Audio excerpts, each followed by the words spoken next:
monde arrive après. Goma, Bukavu, Minembwe, Anituri, tout le monde doit vivre en paix. Mwaka 1994 ilitokea vita nchini Rwanda kati ya Wahutu na Watusi. Watusi 800,000 waliuawa. Haya ni mauaji ya halaiki tunasema. Sasa baadaye Watusi wakaja wakashika dola Rwanda. Ndipo hapo sasa Wahutu zaidi ya milioni 2 wakakimbilia Kongo. Kipindi hicho ni Zaire, hasa eneo la Kivu Kaskazini. Rais wa 3 wa Rwanda, Pasteur Bizimungu, akaapa kwamba lazima sisi wa Rwanda tuwafuate hao Wahutu huko Kongo na kuwarudisha Rwanda Wahutu wale ambao walihusika na mauaji hayo ya halaiki ili taratibu za kisheria zifuate. Lakini akaona kwamba hii kazi hawezi kufanya peke yake. Ndipo ilipofika mwaka 1996 Uganda ikaungana na Rwanda na wakavamia mashariki mwa Kongo. Lengo ni nini? Kwenda kuwatoa Wahutu. Sasa wakati majeshi ya Rwanda na Uganda yameingia Kongo kuwasaka Wahutu, kuna misheni nyingine ilikuwa inaendelea Kinshasa. Kumbuka rais wa kipindi hicho wa Kongo au Zaire alikuwa ni Mobutu Sese Seko. Sasa mpinzani wa Mobutu, Laurent Desire Kabila, aliposikia tu kwamba majeshi ya Rwanda na Uganda yameingia nchini mwao, akaona hii ni fursa. Akaongea na Kagame akamwambia, jamani, naombeni mnisaidie tumtoe huyu dikteta. Kwa hiyo hapo sasa Rwanda na Uganda zikaingia tena kazini, sio tu kuwatoa Wahutu bali ni kumng'oa Mobutu. Vita ikaanza, ikawa ndo vita ya kwanza ya Kongo. By the way, walikuja wakafanikiwa, wakamtoa Mobutu. Laurent Kabila ambaye alikuwa ndo kiongozi wa upinzani wa Zaire kipindi hicho, akawa ndo rais wa Kongo. Hiyo ilikuwa ni mnamo Mei mwaka 1997.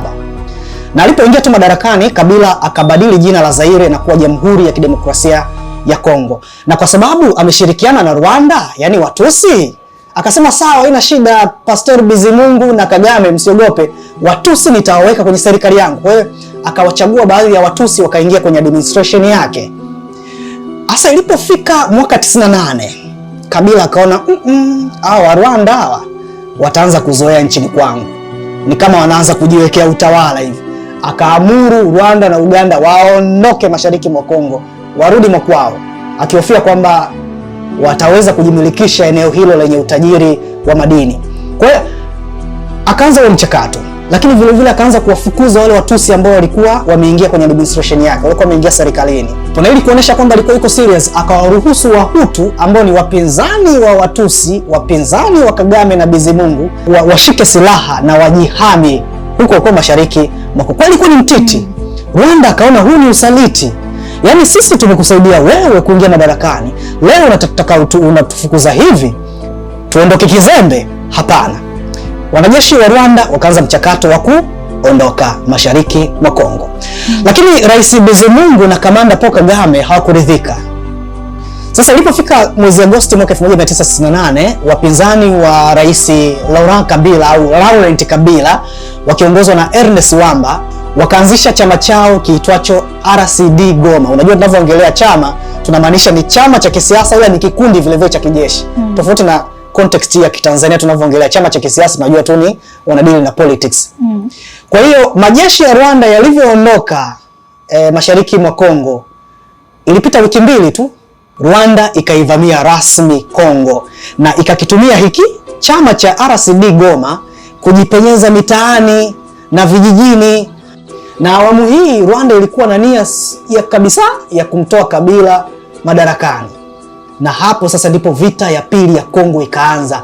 Kwa hiyo mpaka vita ilikuja kuisha, kukawa kumezaliwa vikundi vidogo vingi ambavyo viko kinyume na serikali. Wakati yote yanaendelea, Paul Kagame alikuwa ni nani hasa? Paul Kagame alikuwa ni makamu wa rais wa Rwanda, lakini vile vile alikuwa ni waziri wa ulinzi. Kwa alikuwa anashughulikia misheni zote za kijeshi.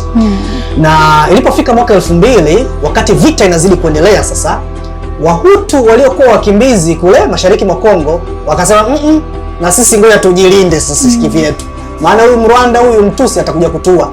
Wakaunda kikosi chao kikaitwa FDLR, yani Shirikisho la Ukombozi la Rwanda, chini ya kiongozi Paul Rwalakabije.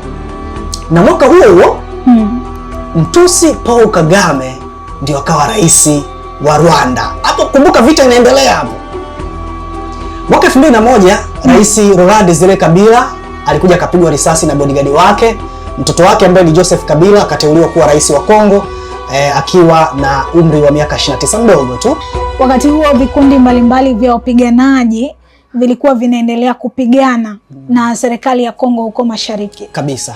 Vikundi vilikuwa vinaendelea kupambana. Kwa hiyo ndo hapo sasa mwaka 2002 serikali ikaomba sasa hivyo vikundi viungane na jeshi la serikali, yani FARDC, na baadhi ya wanajeshi wa RCD Goma wakakubali kujiunga na jeshi la serikali, lakini Jenerali Laurent Nkunda au Laurent Nkunda akagoma. Akasema hapana, mimi siwezi nikajiunga na serikali.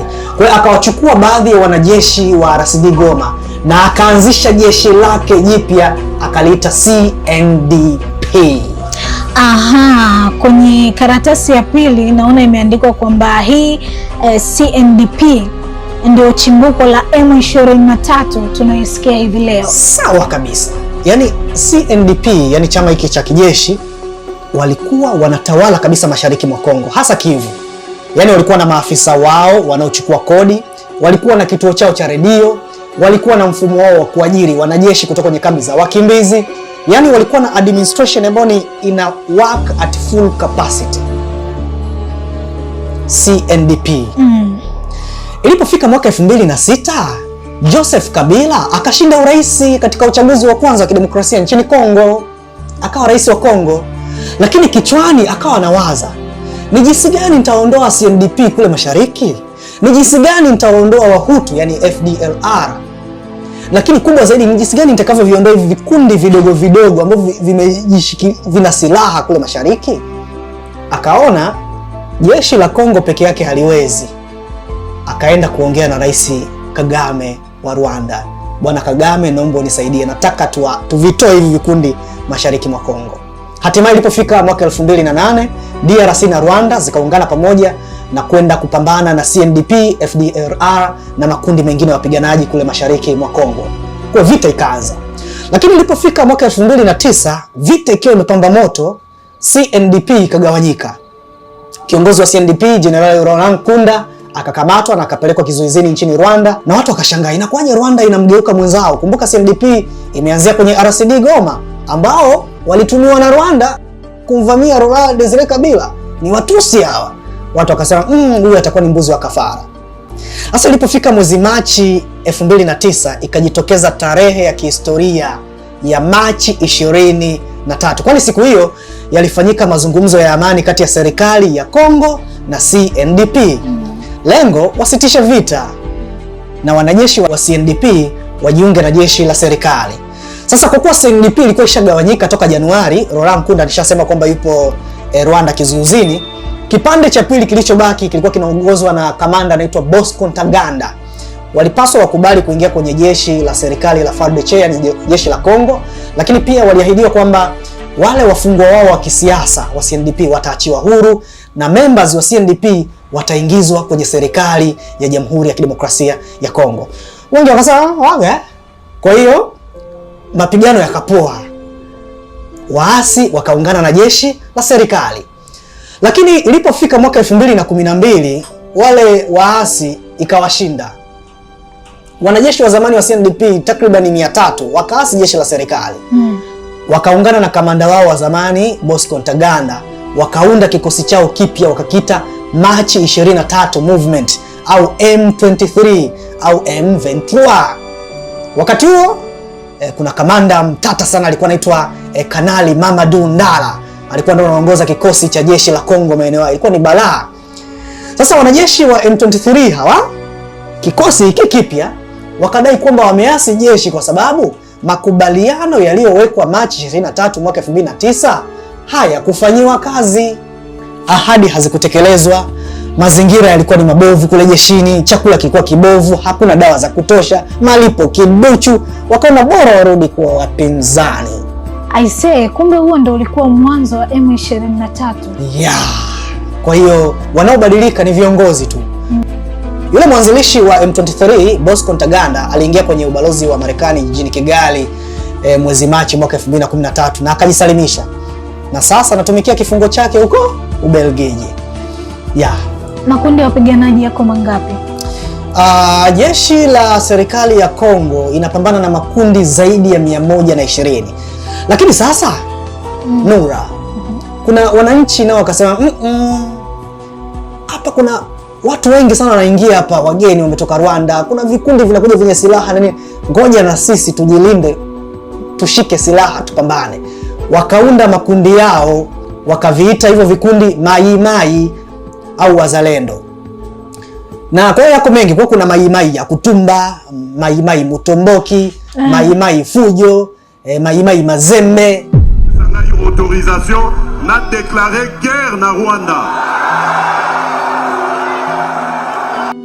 Wakati Rais Felix Tshisekedi anaomba ridhaa ya wananchi wamchague awe rais wa Kongo, ilikuwa ni Disemba 2023, aliitishia Rwanda, akasema kwamba endapo Rwanda itarusha risasi ya kwanza kuja Kongo, ataliita bunge, atawaita seneti na hapo hapo atatangaza vita na Rwanda. Alisema yeye mwenyewe kwamba je declare guerre na Rwanda.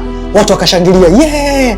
Na Rwanda haikukaa kimya, nao pia imekuwa ikimjibu. Na hivi karibuni mnamo Januari 16 mwaka 2025, rais wa Rwanda akasema kwamba kwanza Tshisekedi mwenyewe hakuchaguliwa kidemokrasia. Kwa hiyo ni mpasuko ambao umeshatengenezwa tayari. Na haikupita muda, Januari 24 mwaka 2025, Kongo ikafunga ubalozi wake wa Rwanda na ikaamuru ubalozi wa Rwanda jijini Kinshasa ufungwe na Rwanda waondoke. Kwa hiyo kuna shida. Madini gani hapo Kongo? Kwanza kuna cobalt au tantalum. Hii ni madini ambayo yanatengeneza vifaa vya kielektroniki kama simu, kompyuta na kadhalika. Lakini vivyo kuna madini ya cobalt. Haya ni madini muhimu sana katika utengenezwaji wa betri za magari ya umeme na teknolojia ya nishati, ambapo kwa mwaka 2023 na 24 asilimia 73 ya madini hayo duniani kote yalitoka Kongo. Lakini vivyo kuna madini ya shaba au kopa, kuna dhahabu, kuna almasi ya diamonds, kuna zinc, kuna manganese, kuna tin. Bana, Kongo ina utajiri wa madini. Wapo wanaodai nchi zilizo nje ya Afrika zinahusika kwenye mgogoro huu. Yeah, of course hao maneno yamesikika, lakini uthibitisho hakuna. Ukiangalia hawa wanajeshi wa M23 jinsi walivyovaa, kwa mfano zile protective gear zao ni za gharama, silaha walizonazo ni nzito. Na hapo unaweza kusema inawezekana kweli kuna third parties ambao wanazifund hizi hawa wapiganaji, lakini serikali ya Rwanda yenyewe imekuwa ikikana kwamba haihusiki kabisa kuwafadhili hawa watu, na imekuwa ikikanusha. Na hivi karibuni Rais Kagame alisema kwamba M23 ilianzishwa na Wakongo, ingawa wana asili ya Rwanda, ila Rwanda haihusiki na M23, maana adui zetu sisi ni FDLR. Alitamka yeye mwenyewe, hivi karibuni ametamka Paul Kagame. Kwa hivi sasa M23 wameudhibiti mji wa Goma na baadhi tayari maafisa wa M23 kama msemaji wa M23 ambaye ni Willy Ngoma amenukuliwa akisema kwamba wanaanza kujipanga sasa kuanza kurani mji wa Goma. Kuna uwezekano wa M23 akauachia mji wa Goma. Kwa sasa hivi kwa mwaka 2012 waasi waliudhibiti mji wa Goma. Ile ilikuwa ni kwa wiki tu, baadaye wakasarenda baada ya jumuiya za kimataifa kuipazia sauti Rwanda. Lakini kwa sasa kuna kaugumu kidogo, sababu inaonyesha M23 sasa hizo wameingia Kongo wakiwa na mission tofauti ya kushikilia kabisa ule mji.